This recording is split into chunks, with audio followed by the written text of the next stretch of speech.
Aside from Florida being famous for its palm trees, beaches, nightlife, and weather, Florida is known for its cultural diversity, which is probably why Sultana Freeman decided to immigrate to Florida in the first place.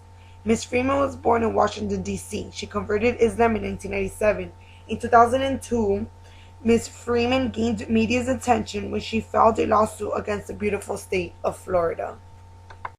As a result of September 11 terrorist attack, the state of Florida mandated any Florida resident who wants to obtain a Florida driver's license to have a picture ID. The picture ID must display a full face feature of the processor. In my opinion, the precaution is in our favor of all American citizens from being victimized of another terrorist attack. In fact, Ms. Freeman didn't agree the state of Florida is only taking security measures. When the Department of Highway Safety suspended her license when she refused to be photographed without her veil, she felt she was being religiously discriminated, infringing the First Amendment of religious freedom. Now, what exactly is in the favor of the roughly millions of Florida residents? Religious discrimination is definitely not beneficial for the state of Florida, especially being one of the most diversified multicultural states. Rather, easily identifying any terrorist who tries to disguise himself as a lawful citizen isn't favorable not only for the state of Florida, but for the American people as one whole.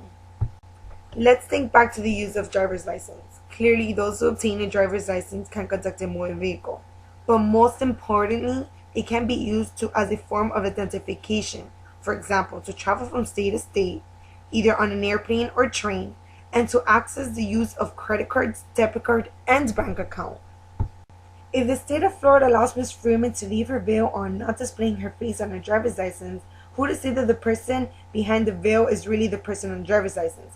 Credit card theft, identity theft are the two most leading crimes in America. In my opinion, our identity is more important than our religious belief. In today's society, without an identity, we don't have anything.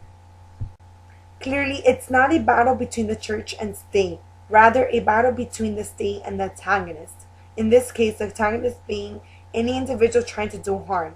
Eliminating any possible threats internationally and nationally will prevent any other terrorist attack from occurring, or crime rates in our community from rising.